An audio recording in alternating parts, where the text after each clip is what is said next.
Hello, everybody, and happy Sunday to you. Good morning, and we're about to kick this off. Welcome to another episode of the Grief Let's Talk About It podcast. And as always, you guys already know we have an amazing guest for you guys.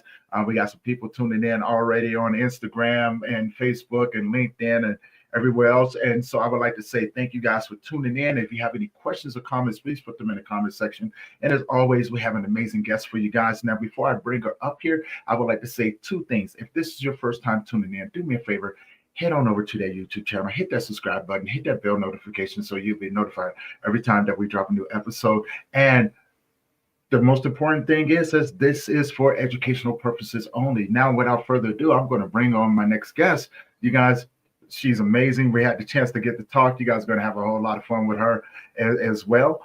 So without further ado, Marrissa, how you doing today, my friend? Hi, I'm great. It's good to see you. It's great to see you as well. And welcome to the show. Thank you. Very excited. Yes. Now, before we get started, tell people who you are, where you're from, and about the work that you do. Awesome. So obviously, I am Marrissa Ubis, and I am a coach at Thriving Mind Coaching. So I am from New York, now living in Connecticut. And what's cool about the video platform is I get to talk to anyone in the world, which is really cool. So a little bit about what I do. So I'm actually a licensed therapist, and I've turned to coaching as a way to expand my reach in terms of people I can help. So what we focus on is really self-discovery. We work on discovering our values, discovering our mental blocks, and discovering our power and our ability within ourselves to create the life that we want and we especially deserve. Wow. That is truly amazing. Thank you for doing the work that you do. So let's get into your story. Who was Marrissa when you were growing up, and how did you get into this work? So growing up, Marrissa was extremely anxious. I had all these fears. I couldn't even sleep without the what ifs, right? What if somebody broke in and nobody was here to help protect me? What if the house burnt down and I was the only one to get out, right? All these what ifs. I remember standing in the bay window in our house watching my parents drive off to go to dinner or go to the city or whatever it was. And I was always the last one to be at that window because what if this is the last chance I saw them? And what's interesting is that my addictions, is I'm an addict in recovery, my addictions started when I was 7. I somehow realized that gasoline and nail polish remover could make me lightheaded and feel detached from my body. And it allowed me the opportunity to not be stressed, to not be anxious, to not be thinking in those moments. I was distracted. And, the other aspect of my addiction was an eating disorder.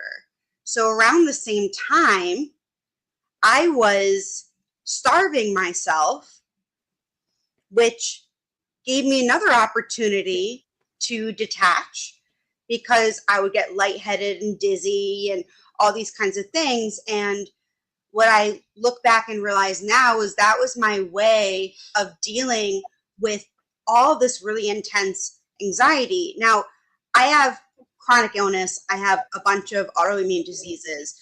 And one of my first memories is when I was 3 years old, being dragged away, crying and yelling for my parents because I was in a hospital and I was going to go have surgery.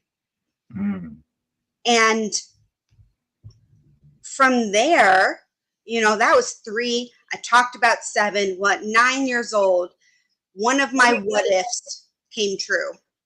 And my dad very suddenly died one morning of a massive heart attack. Wow. And that was my first introduction to grief. 9 years old, the death of a parent. Yeah. And the hard thing about that too was I, in a way, lost my mom because she was dealing with her own grief. She had 3 young children to raise, and she was in a place of, what now what, you know? And it was really hard because I felt very alone. And I think that that's one of the pieces of my life that's really noteworthy, was this feeling of chronic loneliness, which hurts. Yeah. It hurts a lot. And my addiction just ran, because even at 7 years old, when I got introduced to codeine cough syrup at 7, I started sneaking into bathrooms and finding pain medication left over from surgeries and things like that. And this is the 90s. Things weren't locked up or monitored the way they are now. So I had easy access. And I remember being 13 years old and being allowed to ask for a glass of wine at dinner. And looking back, I'm like, oh, wow, I'm an addict, because dinner could be at 6:30, and at 3 o'clock, I'm thinking about, okay, how do I make me asking for this glass of wine seem spontaneous? Do I ask for it when I walk into the kitchen? Do I ask for it when we sit down or right before we sit down? And then do I watch them pour it, or do I look away? And then do I pick it up and take a sip right away? Or do I pick it up and put it on the table and then take a sip? And I was just consumed by this drug. And I would spend dinners, and all I would hear is, like, the Charlie Brown teacher, wah, wah, wah, wah, as the conversation around the table, because I was so focused on watching my parents have their wine and me trying to pace myself according to the way they're drinking, because I couldn't drink it the way I wanted to. And I was so scared of being found out and drinking wrong, because then I lose that glass of wine. Right. And from there, I went through high school, middle school, all those kinds of things. And I was in and out of therapy, but I was too scared to talk, to share in therapy. One, I think I was just too disconnected from myself. And two, I was so afraid that something I was going to say was going to get back to my mom, and things would become more emotionally stressful at home. And okay, when I was first diagnosed with the first autoimmune disease, it was like, okay, medication is designed to solve problems, right? Well, that means that medication has to be out there to make me skinnier, smarter, popular, lovable, desired, like all these things that I believed to my core that I wasn't. And I went off trying to find that. And at a certain point, I realized, hey, I might not be feeling better, but I can feel nothing. And that was the best way for me to survive at that point. Right. I got a question. I want to go back, because you mentioned something, childhood grief, after losing your father. First, I would like to say, like, my heart is with you in that, because loss of a parent is really hard. It's especially as a child, and you were so young, and the way that you were processing it and things like that. But then, understanding, the world that you're living in with, watching the grown-ups drink wine, and you're trying to look at them to see how to do it and things like that. But, deep down inside, you're like, I just want to guzzle this thing, right? But how did your world change emotionally after the loss of your father? Because, I know for young men, our mothers are our first love, right? That's the first place that we get the love that we need, the nurturing and things like that, right? Fathers are always the disciplinary, help keep us in line, etc. But here's another thing that I do know. When it comes down to fathers and their daughters, the daughters have the fathers wrapped around their fingers, right? Oh, mom said I can't do it. Let me go talk to dad, right? Dad's going to let me do it, and things like that. Like, how did your world change in that moment when you lost your father so suddenly? It just crashed to the ground.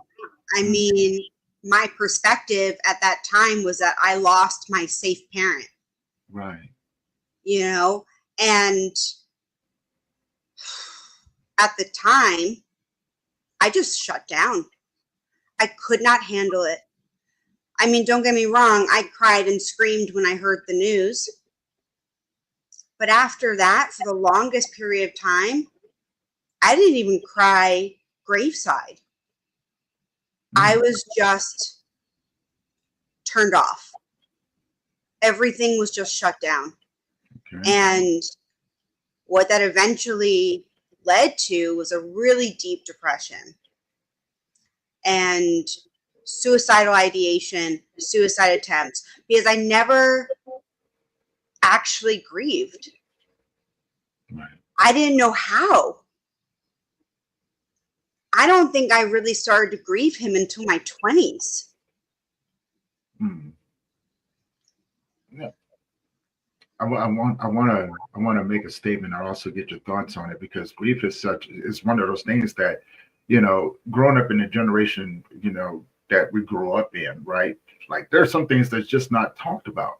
We get told, oh, don't worry about it, or oh, it's okay, and things like that. And we actually, like for me, and again, I'm only speaking from my perspective when I say this, watching family members go to funerals and things like that. I used to always watch them, right, to see what to do and things like that. But of course, that's been my whole entire life because I didn't understand a lot of things, right? Emotionally, I just didn't understand it. So I would go, oh, in this situation, I'm supposed to laugh, or in this situation, I'm supposed to cry, or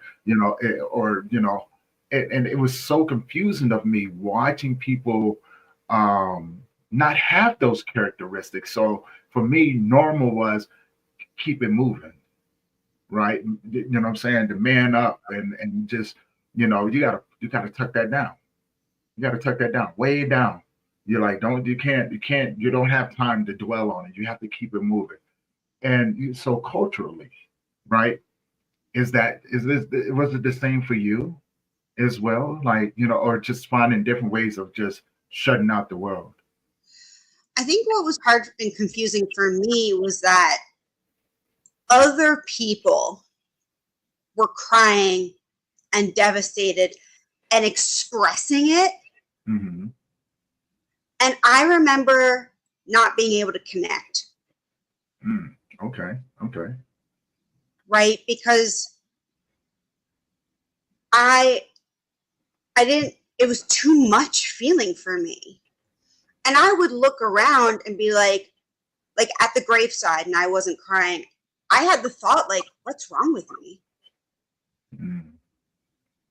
What's wrong with me? I'm not crying. And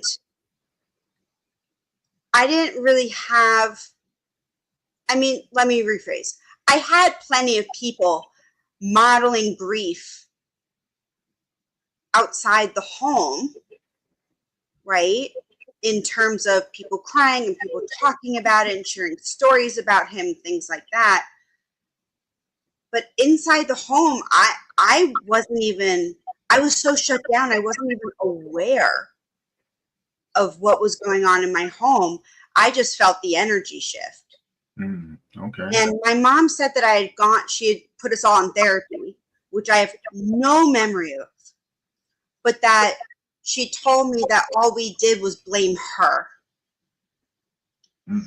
And hearing that, I recognize it now as this displaced anger. Yes. Yes. Well, before I ask the next question, I want to say, good morning to or good afternoon, and thank you to Aurora for tuning in, Rapid Solution Therapy for tuning in, Danielle for tuning in on YouTube, Rachel, as always, always supportive. Thank you for tuning in as well. And so I want to ask this question, right? Because I think when it comes down to trying to process grief, I mean, the blame is a given, right? And as parents, I think it's really hard when the children do blame you, because that gives them no outlet to try to blame someone else, but try to comfort the Mhm. children, right? And that is a hard thing for a parent to go through.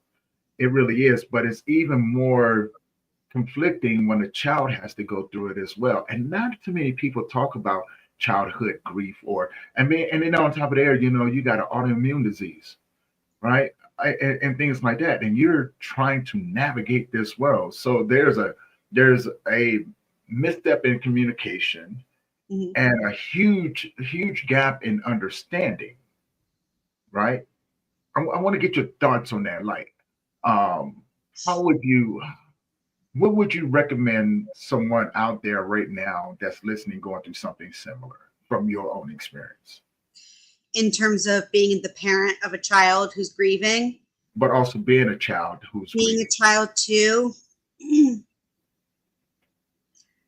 I think in terms of children experiencing grief, I think don't necessarily understand the other feelings involved, Mm, right? mhm. And I think that it's really important for families grieving to be able to help children with a vocabulary of emotions and an understanding that grief is complex and Right. it's okay to have conflicting emotions at the same time. Now, this requires the parent or parents to be able to do the same.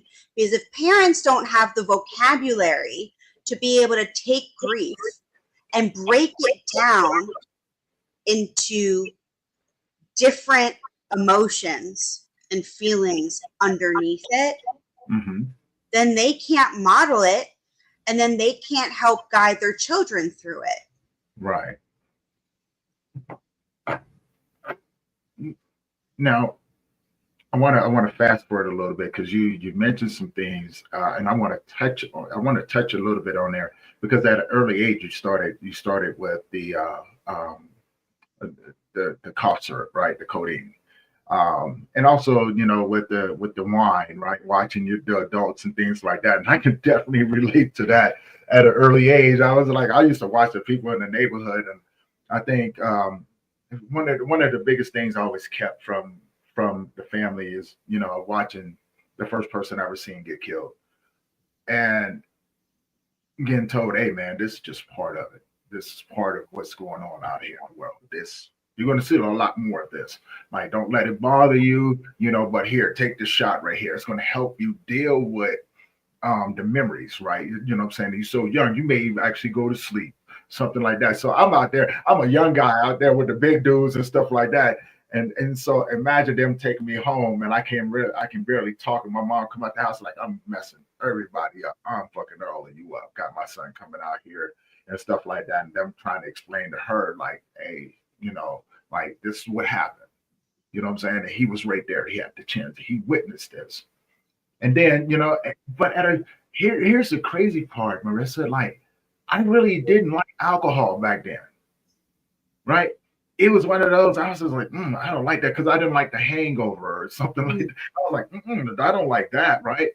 Um, but over as when I got older, I had that first beer, right? You know what I'm saying? We used to call it monkey oil, which was Old English. That's a different beast right there. Okay, malt liquor and things like that. That's a different beast. Um, and so now with yourself, did you find it easier to kind of go in and kind of get the alcohol when you need it, because like you said, there was no locks on things, so there's a lot of easier access to it, right? So but also in combination to that question, how did your mom deal with the loss of your father and trying to be a mother as well to you guys? I think that's a missing link in my head Okay. because I was so unaware of my surroundings. I was so suppressed and self-centered, right? Children are self-centered. It's how we're designed. It's how our brains work. So it's hard for me to look back and see like, oh, this is how my mom dealt with it, because I wasn't aware of her. Okay. All I knew was that she was working full time. She went back to school to get another degree. And we had people helping her babysit and raise us in a way. And I would make them quit. I would become such a terror, I would make them quit because I didn't want them. I wanted my parents. Mm-hmm. And I can only imagine the stress and the anger and the frustration that brought upon my mom. But she's one of those people who has been through tremendous trauma up until that point as well. And she's one of those people that just keeps pushing. And I think I learned to just keep going. Okay. Now, you said something that and I was gonna give you a hard time about that, because first thought in my mind was you made him quit. I was like, yeah, you seem like the type of child that was going around throw punches are free today, and I got a whole pocket full for you, right? So you run around like this, so yeah, and they're like, you can't deal with this, I do that now, right? I walk around and do that now. My friends are always like, "Why are you always threatening to throw punch the baby?" I was like, "Because it drooled on me, stuff like that." So, I can just see that happening, right? I mean, I wouldn't recommend. You know what? I can't even take that. I do recommend people duct tape children and duct tape them, and throw punch them from time to time. I think it's healthy, but then again, I could be wrong too. Um, so like I understanding wanting your parents and also acting out because of the trauma and the diagnosis, and your addiction is just now starting to develop in the world, but most of all inside of yourself, and dealing with the loss. How did your siblings receive you in those moments, or were they kind of like dealing with it in their own different ways as well? Well, my younger sister was 6. Okay. So she was in her own place where at that age, the finality of death is not totally understood at that point. Okay. So, my older sister was 12, turning 13. Mm-hmm. And, at that point, we each had different time periods of having a relationship with my dad. Right. So I think it's also important to note that in terms of my addiction, my using, I hid in plain sight. Nobody knew. Mm. So I think it was just a matter of my older sister trying to deal with my acting out behaviors, because I would turn it towards her. My younger sister, that was my person to pass it down to. Mm. And not in the same way that like my older sister and I interacted, but more in a way that I would use my anger and annoyance and frustration and take it out on her. Mm-hmm. So I just drove wedges in between me and them and anybody close to me. Okay. Did you ever find yourself getting into a lot of fights and stuff with other kids, probably at school or in your neighborhood and things like that? Because I know that's a commonality, right? Like and it's such a trauma response that people never even realized. I didn't realize it for a very long time. I fought. I've been fighting my whole entire life, but I think when I actually got over boxing and MMA and karate and doing all of those things, I was already around 30, 32, 33, right when my son was born. And I was like, I don't want to do this anymore. And plus, my hands hurt so doggone much. I was like, I don't want to do this. Right. And I wanted to teach him to be better at it. I wanted to teach him to defend himself, but not to go out there and make the mistakes that I did, which was picking fights with random people. Like, I really didn't care. Right. If 5 or 6 people, I thought that was a fair fight. I thought the more the merrier. Right. It just gives me more to play with. But that was my thought about it. I was like, oh, there are 7 of you. Oh my God, I'm going to get bored real quick with this, right? And and I found myself doing that over and over and over again to a point to where, if I was away from my family, which I was for majority of my life, they didn't have to see what I was doing, right? And then it got to a point where I was fighting at least 3, 4 times a day. It didn't really matter. Go to a club and fighting, walking around and fighting. It didn't matter, right? It was just like, oh yeah, here we go again. It became a different thing for me. But I didn't realize that it was a trauma response, right? And you at such an early age, driving a wedge between you and everyone. How does one navigate that world, and literally begin to not only heal but find your new identity as you start to navigate? Right. Ooh, that's a lot. That's a lot. It took me decades to get to a point where I was sick and tired of taking that anger and that like violent behavior. I took that out on me. Mm. I turned it inwards and I made it about me. It was my fault. Something's wrong with me that these things have happened. Right. And it wasn't until decades. I mean, I used drugs for 23 years. It wasn't until I was in like my late 20s, early 30s that I made my first attempt at wanting to heal, wanting to, well, at the time I didn't realize that what I needed to do was feel my feelings and feel the grief. Yeah. Right? Because I was battling it internally for decades. So really what ended up happening was I showed up for recovery the first time around without the courage or willingness to be honest with myself. I was still in a place of blaming other people for my problems.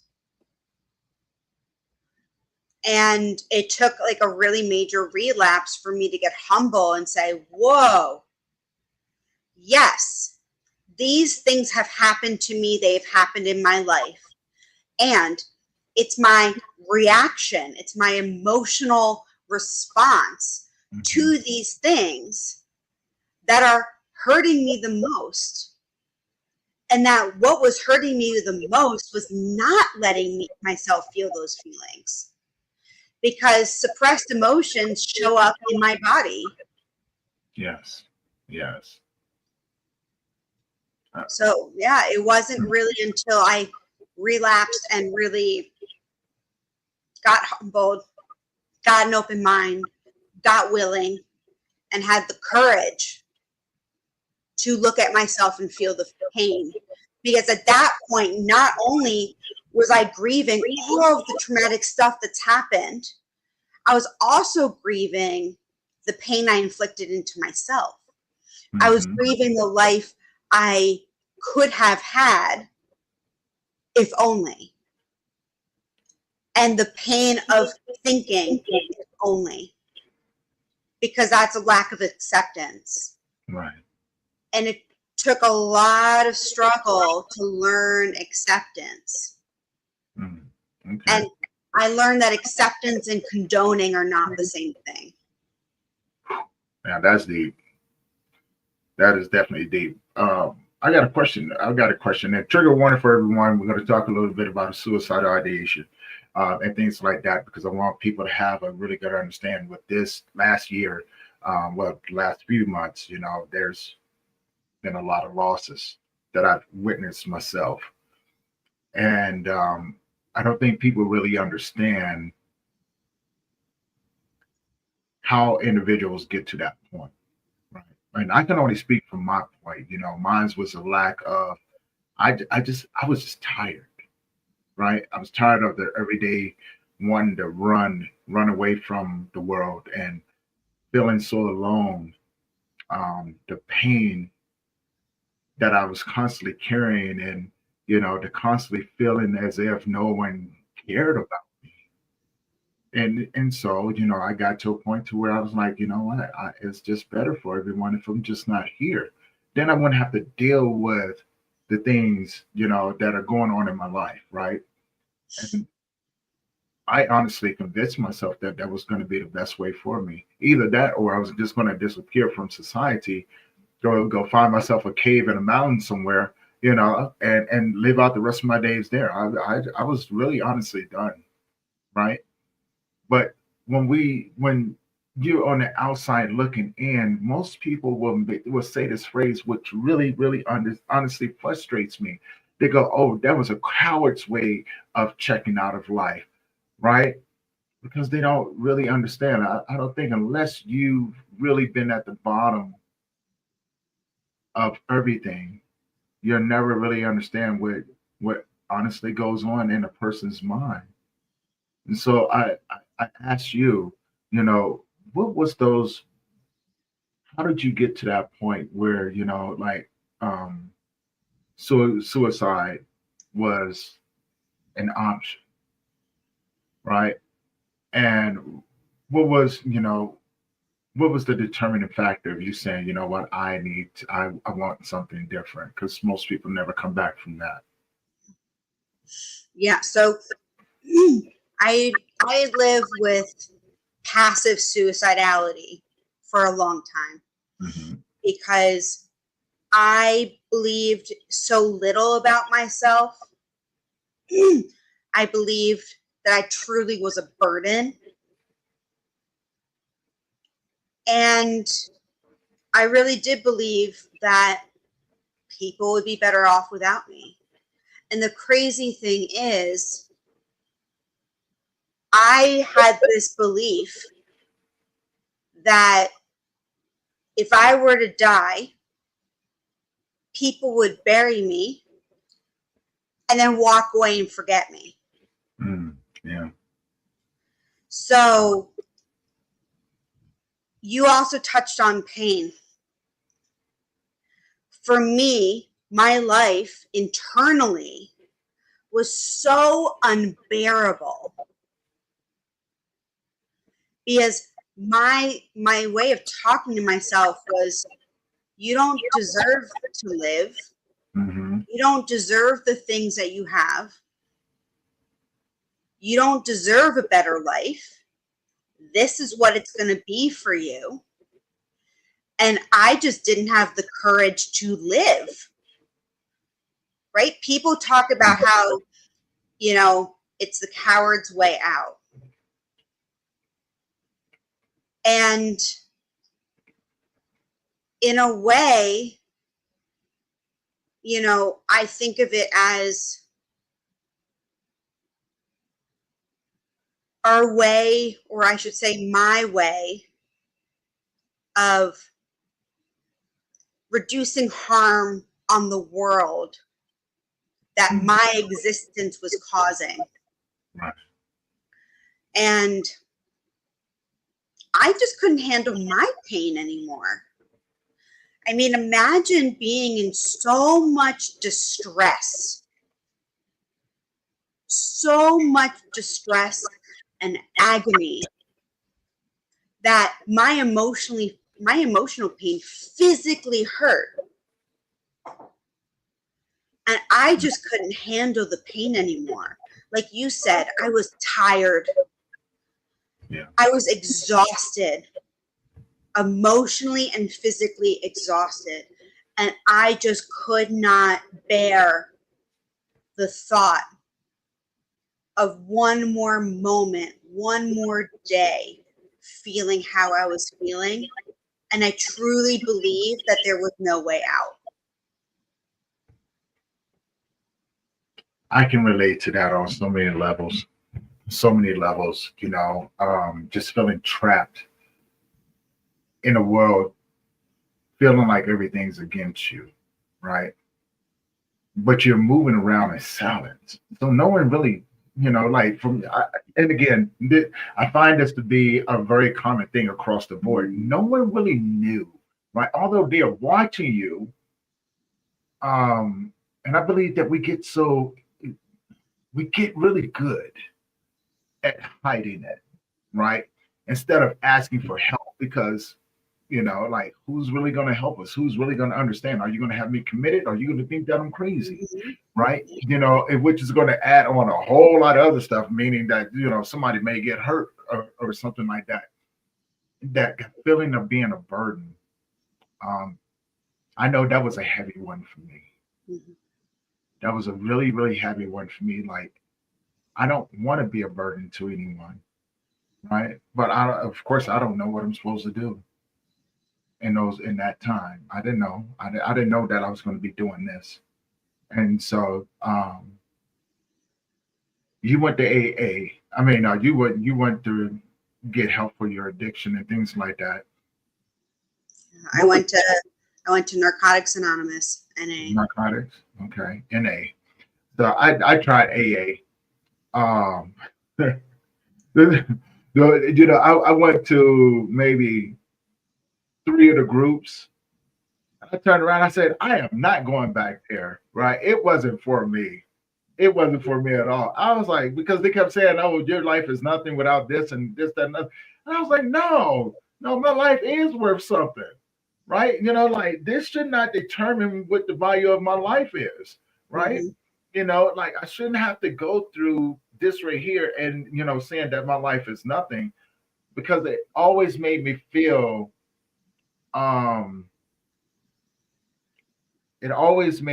as people were judging me, saying that, oh, your life is nothing.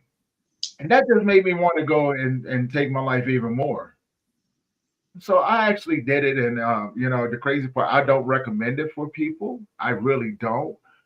Because the 72 hours that I had to go through as I detoxed from alcohol. Now, I never was on, any hard drugs or anything like that, but alcohol was my go-to.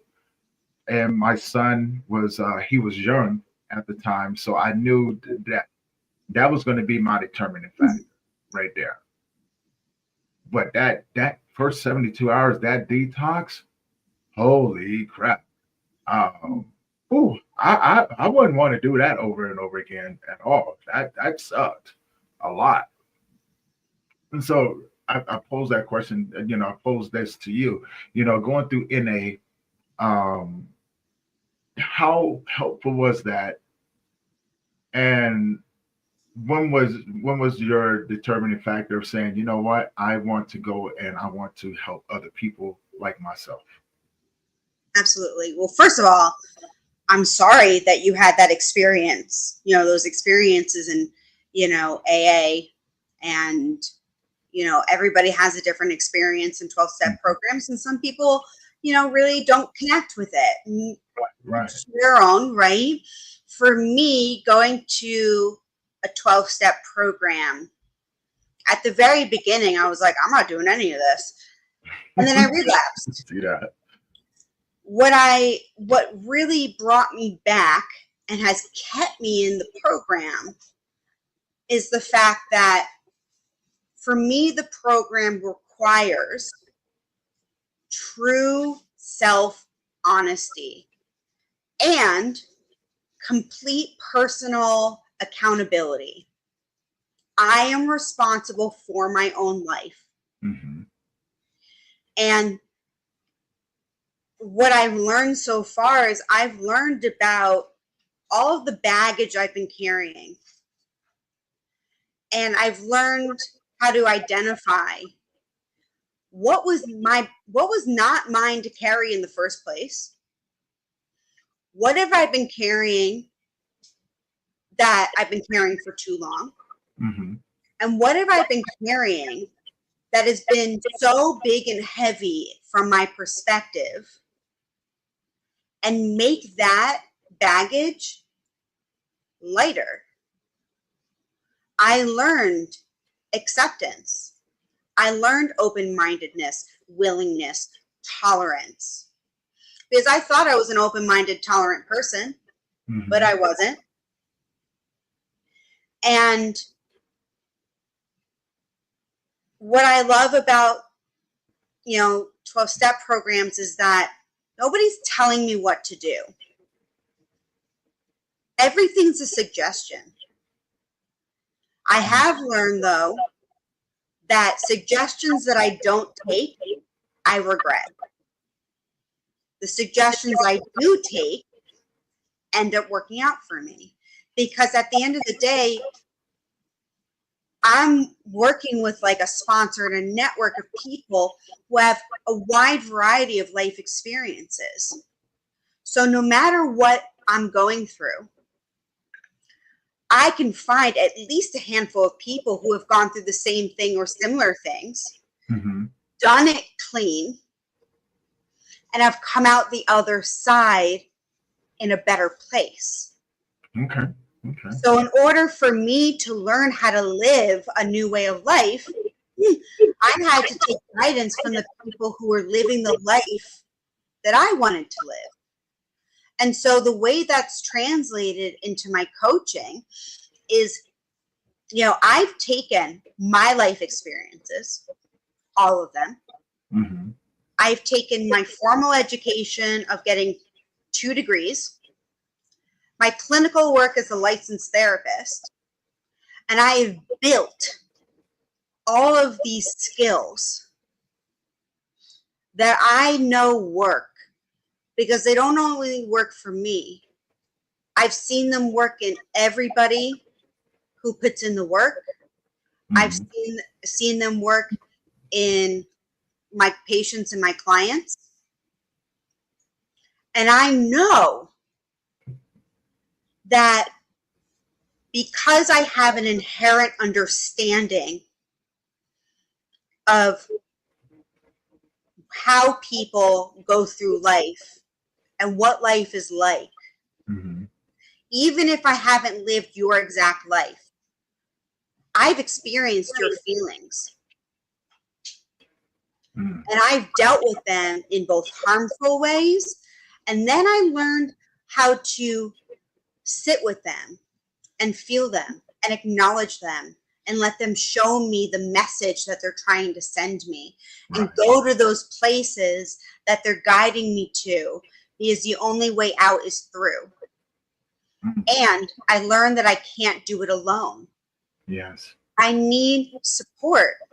I need somebody or people to not push me or pull me through something, but to sit with me and hold my hand Mm-hmm. while I go through it. Okay.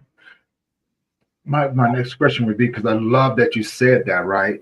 And it's true, like I do believe that having support is essential. I recommend it, but also recommend finding the right support for an individual, right?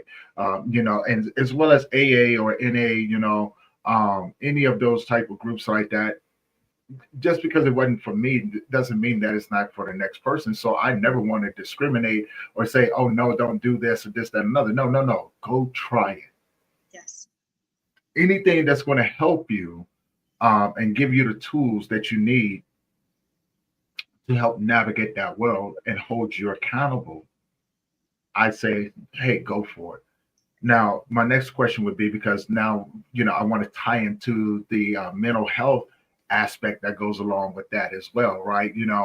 Because when, and I want to get your thoughts on it, because when we go through these things, there's mentally, there's damage, right? Emotionally, there's drainage. Spiritually, a lot of times people will find themselves disconnected from the things that they believe in, whether they're faith based or, maybe they're spiritual, maybe they're looking for a better connection with the creator, or, whatever people believe or what they don't believe in, there's a disconnect. And a lot of people never find their way back to it because of that experience, or the multitude of experiences that come along with that. So, mentally, talking about mental health, what was the biggest challenge that you had reconnecting? You know what I'm saying? And becoming healthy mentally. Right. Ooh, there's not just one thing, Right. right? There's not just one thing. I think for me, it was feeling my anger, Mm. because I didn't believe in anything, but I was angry at something. Mm. And one day somebody said to me, how can you believe in something? How can you be angry with something you don't believe in? And for me, it's not a religious thing. For me, it's been tapping into my value system. So one of the things that I help clients with in their self-discovery is figuring out their value system. Because when we live in line with our values, we feel connected. When we live according to the values of other people, we're disconnected. And sometimes we don't know that we're living according to values that don't suit us. For some people, wealth is a value. For some people, relationships are a value. For some people, health is a value. For some people, those are not values. And learning how to decipher what you believe in and what you don't believe in, and then making choices and getting together some action steps on how you can show up for the things that you care about, that you connect with. That's how we make connections. That's how we create a fulfilling life.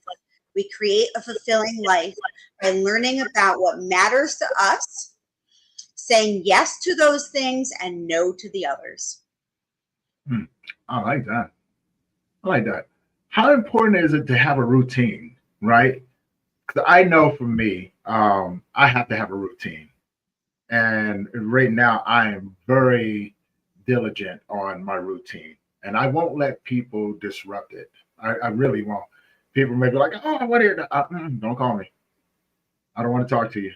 I gotta look. Everything is like air to me, right? It is necessary. It is necessary that I take my time in the morning just to have thanks, gratitude, and appreciation. Because because I got the chance to open up my eyes. I got 50 things that I can be grateful for in that moment.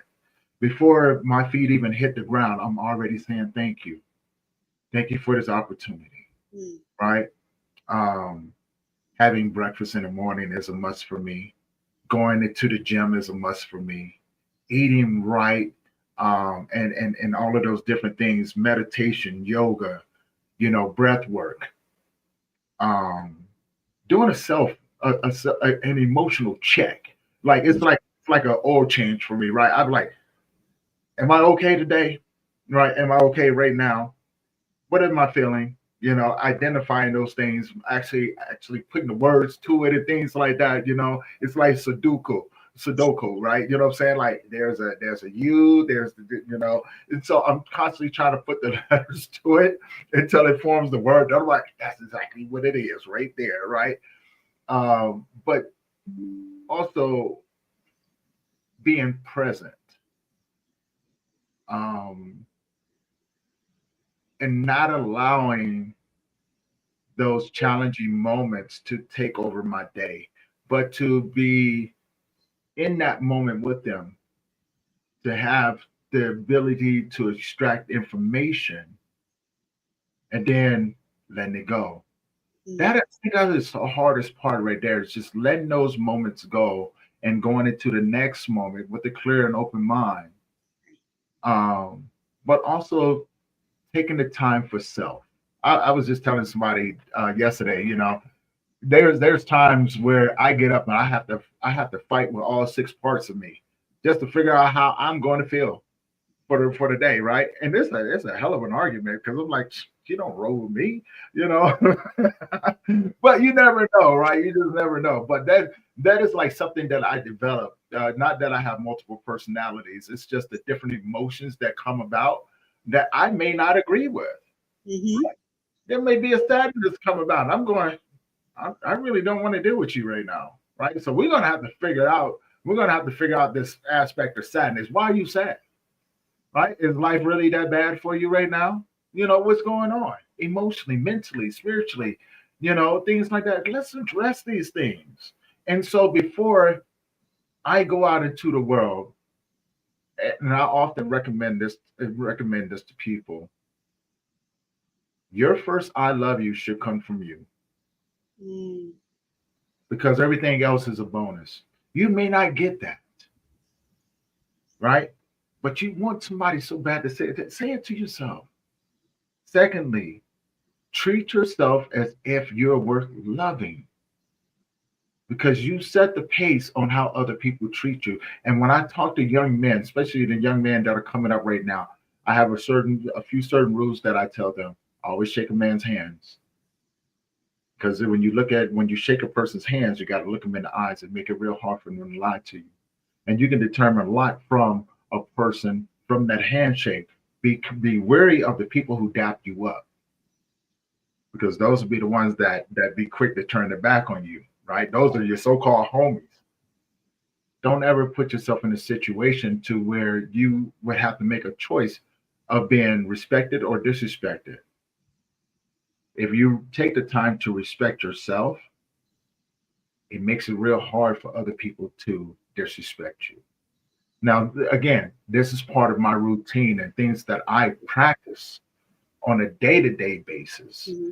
And is it easy? No, it's not always easy or anything like that. So I pose that with you. How important is that to have those talks and have those routines? Check your as they say to put yourself in check and to check your oil, right? You know what I'm saying? Right.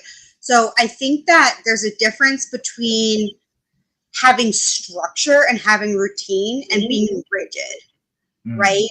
Because it's the flexible who can bend with the wind, and life is the wind. And if we're not careful, our structure and routine can actually cause us more distress because as life comes at us, it can challenge this idea that, well, I have to do this right now. Well, sorry, if life is telling you something else right then, we got to choose the priority. Mm-hmm. And sometimes what's happening in life is the priority. That being said, our internal skills are our structure for the day. And what I've heard from you in what you just talked about is self-discipline, acceptance, cognitive restructuring, mindfulness, perspective and mindset shifts, problem solving, getting curious, right? Because I think curiosity is one of the best skills. Mm-hmm. Yes. Right? I think it's curiosity because everything that we think and we feel is a message. And if we take the message at face value, then we're only looking at the words, not the meaning. Mm-hmm. So if we can get curious and go, oh, is this something that's helpful for me right now? Is this something that I can postpone until later? Do I have to deal with this right now? What even is it? What's bothering me about this situation? Right? Because we talk about triggers. Well, we're going to get triggered in life. And the triggers are just messages for the place that we need to put our focus on. So in terms of structure and routine, yes, I think that there are some non-negotiables in terms of self-care in order to take care of our brain and our mind. Because if we're not working consistently, diligently on continuing to grow our skills or at least maintain our skills, well, skills are like a muscle. If you don't work them, they shrivel. Yeah. So having the structure internally of how to go about life on a day-to-day basis, moment-to-moment basis, I think that that's important. Because like the way you said, you wake up in the morning, you have gratitude, and it just having that moment can shape your whole day. You wake up feeling stressed and rushed and, oh my God, I got to do this. And oh my God, I got to do that. And oh my God, I woke up late, you stupid idiot. Like, you know, you've just set the tone for your day. Yes. So to wake up in the morning and have your first thing be gratitude, that sets the tone for the next thing you do. Because at the end of the day, we have to retrain our brains. So the way we do that is with consistency. So consistency in terms of my internal routine is vital. And not beating myself up for missing something on a given day or not doing something that I know I'm capable of doing on other days. That's me allowing myself to be human because I'm not perfect. I'm not healed. This is a lifelong process for me. Right. And if I'm not working on it, I can't grow it into other aspects of my life or deeper into the existing aspects of my life. So structure and routine internally, which also can come out as journaling, as a self-reflection during the day, writing down and setting intentions for the day. Those are really important too. Right. Because I think handwriting is the most honest way we communicate with ourselves. It just comes out. Yes, you're absolutely right. Absolutely right. And so now here's one more question is actually leading me because you're grown up, you're grown now and you have a family, correct? And so how did your past shape you into the amazing person that you are now and have that reflected in a positive way on your family, in the way that you show up, in the way that you teach, and and how you maneuver, things like that. Absolutely. So one of the things that's really important to me is meeting my family where they're at, not where I think they should be, not where I want them to be. Because I recognize that if someone in my family is uncomfortable or is sad or is experiencing something difficult and it's making me uncomfortable, that's a reflection on me, not them.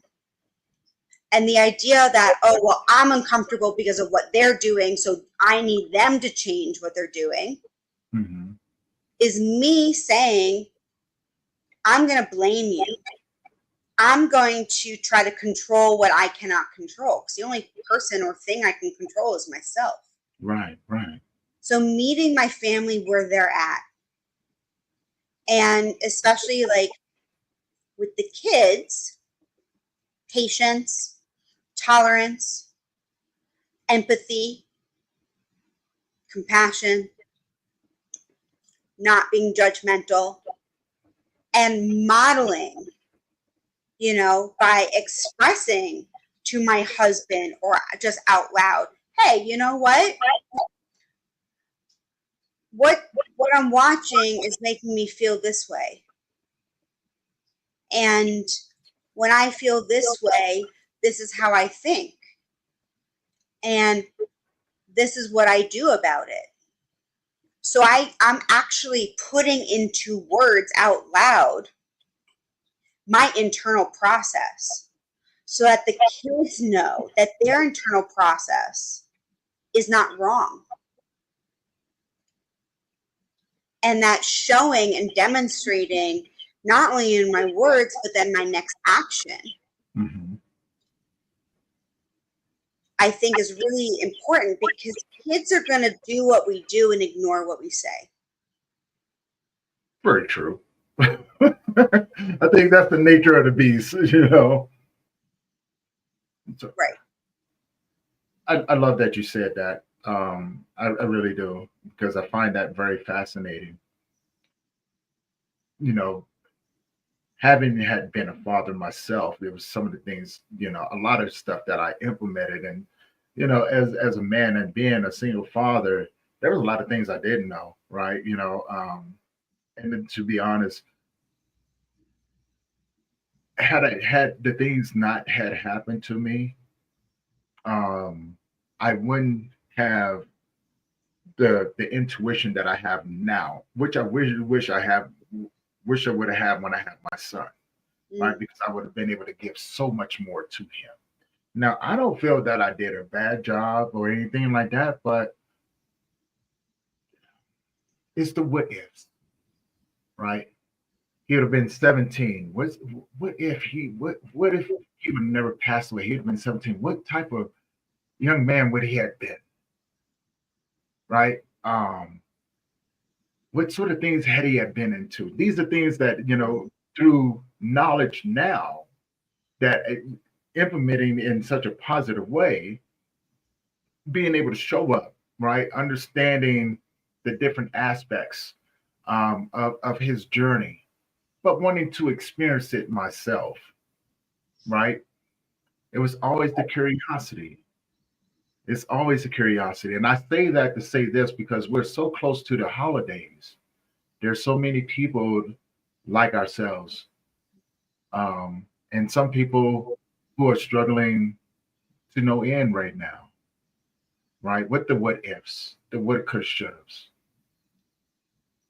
And I know there's a lot of people and a lot of men out there that are thinking the same things that I am, that their children maybe not had made it this long, or some that have and have lost them, right? And so um, we all live with that thought of, we're supposed to outlive our children. And it's a real struggle this time of year. And, having you on and being able to experience, your journey and your education, but also, your presence is comforting. And knowing that you're turning things around and giving something to your children, to those who have children out there, I want them to look at that and go, hey, go back and check out what Marrissa was saying, right? You know what I'm saying? She had to go through her own struggles as well, she got to put some gems in there. Tap into those things, right? I wouldn't know how to tell a person to do something like that, right? And so that's why I lean into your knowledge and your compassion and go, hey, no, go check her out. Don't Don't pay no attention to me, right? I don't have that. I don't have that experience. And so now, how does that how does that shape the way that you do the work that you do? Being a a coach, being a life coach, and having so many clients across the board. How does that help you pivot in how you help them those individuals? Absolutely. Well, I'm always learning. Mm, I learn and grow through my coaching with my clients as much as they do, because I'm learning from them as much as they're learning from me. mm, So I'm able to take what I know, and I've learned how to turn it into guidance. I can make suggestions.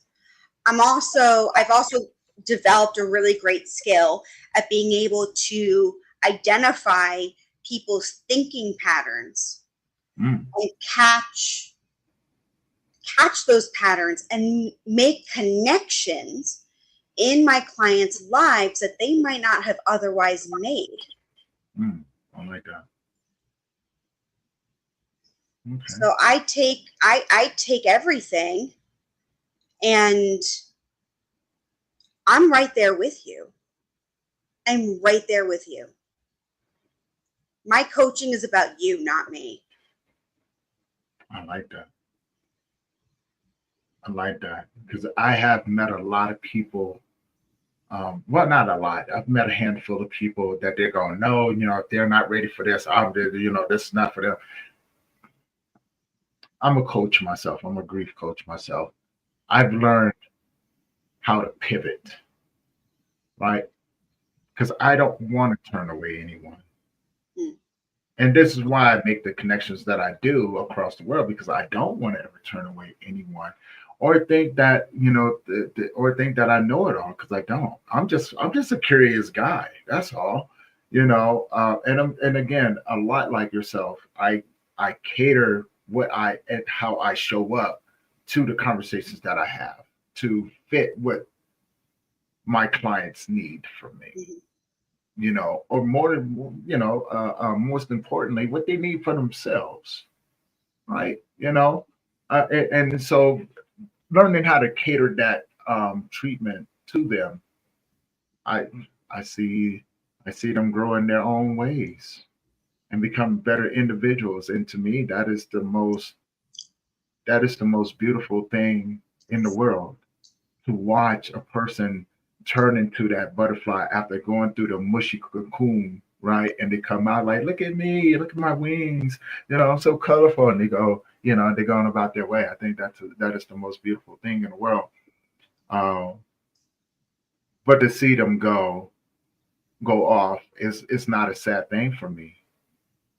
It really isn't because No, I'm always excited to see where they end up, right?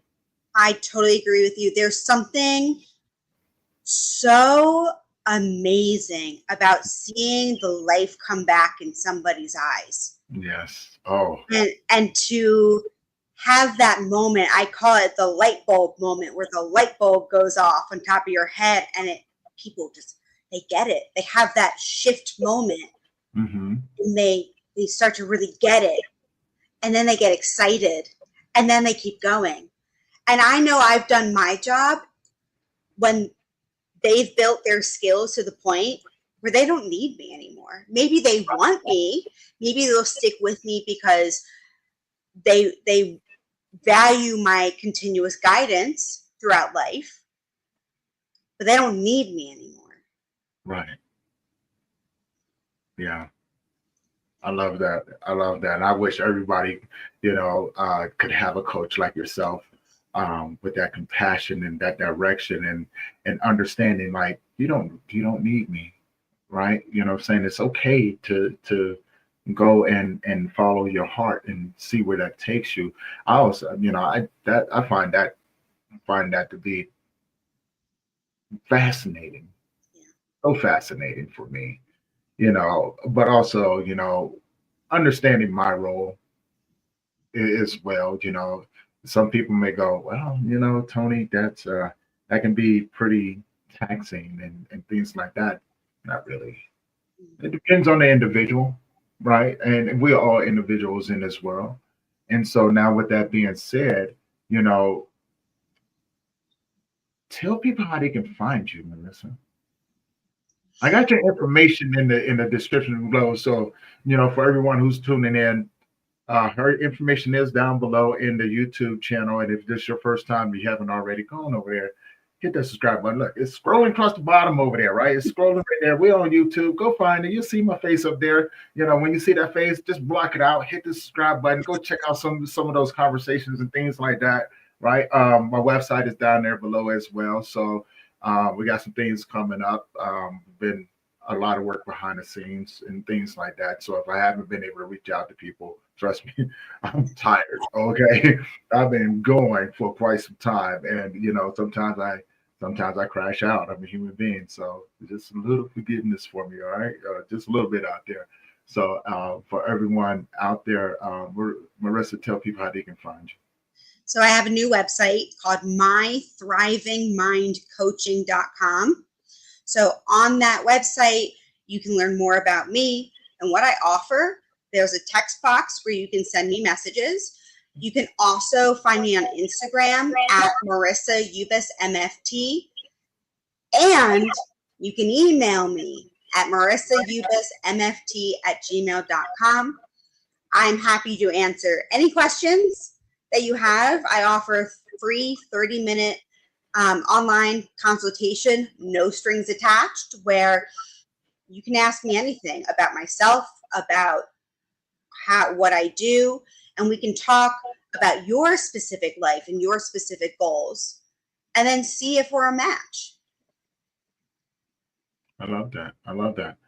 And now my final thing is, if you can leave the audience with something today, what would you leave them with? Life is hard. Pain is hard. Growth is hard. Discipline is hard. Staying stuck is hard. It's all hard. Mm-hmm. But in one act of courage, one singular moment of courage, of just hitting send on that, email, text, whatever, that's the moment where you can decide to choose which hard you're going to pursue. Mm-hmm. Because you can continue to pursue the old way that's uncomfortable and unhappy Mm-hmm. and hurtful. Or you can make the choice to pursue pain, but pain that leads to growth and freedom.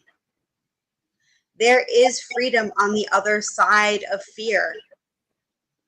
And courage is feeling the fear and doing it anyway. Mm. I like that. I definitely like that.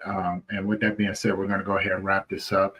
I want to say, Marrissa, thank you for being on the show today. Thank everybody for supporting the show, coming in and listening, and just being a part of everything that we do. And of course, I always ask people this. If you know anyone that can benefit from the conversations that we have, please share it with them. Right? Help us get the word out there and things like that. Rachel, thank you for always tuning in and being a part. She's a huge supporter. Love her to death. And she's always here. Yes, I know. We got to talk before you. Okay. Okay.